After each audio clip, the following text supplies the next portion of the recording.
Fire needs three vital elements in order to burn. It needs oxygen, fuel, and heat. If any one of those three elements are removed, the fire goes out. I was thinking about fire and its close resemblance to feminism, or more specifically, feminist governance.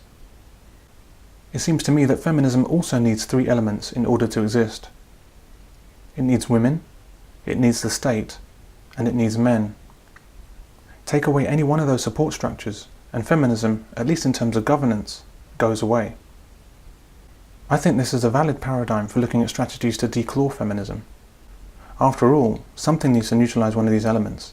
Something needs to take down feminism, or it all goes down in flames. Facebook has given feminists censorship privileges over its content, and so to all intents and purposes, Facebook has become a weapon.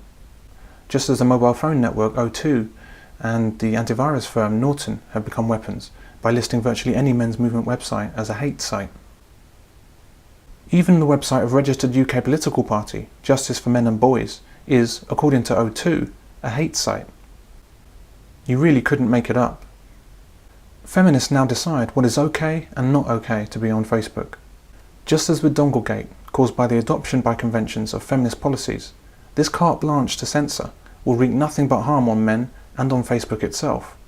It's Donglegate times a million. Personally, I don't think Facebook matters at the end of the day, but it is a further warning, should one be needed, about how unpopular the message of the men's movement is and how the guns are not just drawn against men, but are surely firing as well. Our space to breathe is being squeezed. Now, when firemen tackle a large fire, it's typically difficult to remove oxygen and difficult to remove the fuel, and so they focus on pouring water on the fire in order to remove the heat. By doing so, these men break the triangle and they win. They always win. With feminism, as we know to our continued cost, it's inconceivable that women would remove their rabid support for it, and equally impossible to control the state and its use of these women. But is it perhaps less impossible to remove the support of men? Could men break feminism? I don't know, but what inspires me in the business of the men's movement is people going on different tangents and pursuing different ideas. Nobody knows what's best, but they move forward regardless. That's why I'll rarely throw anyone in this business under a bus. Who am I to know the best way forward? Who is anyone? Feminism is enormously alluring to women. Women are fantastically drunk on it, and there's no chance whatsoever of any significant change in women's attitude. Unless, of course, their attitudes are forced to change by exigent circumstances, by unforeseen events. Likewise, the state has no intention of allowing itself to be taken out of the action.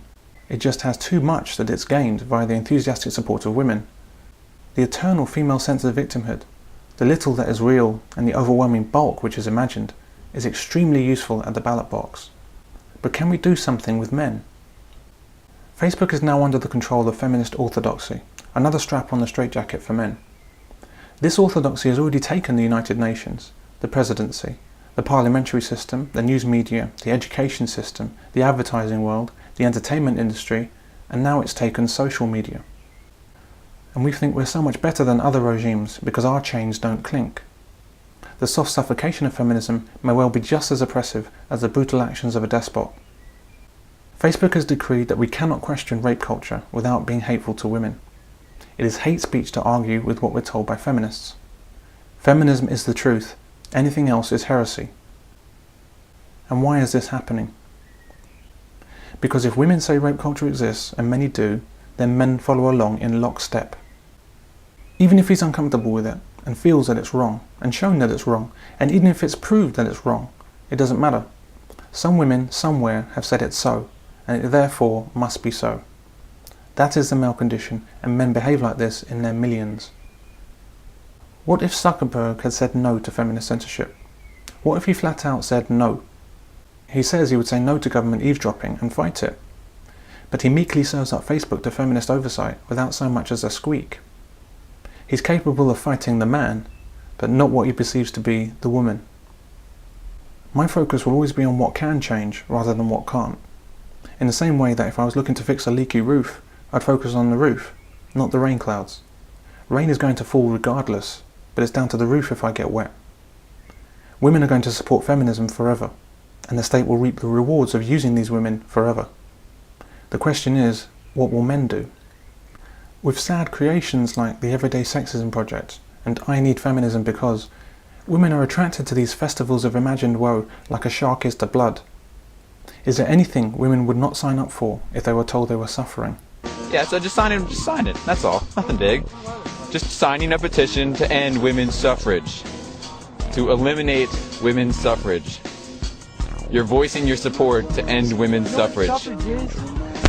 Your right to vote. Thank you! There's nothing I can see to do about this propensity for endless complaint, although I'd love to be proved wrong. It's an admittedly faint hope, but I think men are the key that might have a little turn in them. Some of them anyway, and who knows, maybe even enough of the right men to make a difference one day. Just as with tackling fire, we don't need to tackle it all, just one of its vital elements. Take a few good men, remove their support for feminism by even a half step, break the triangle, and feminism dies away, fast.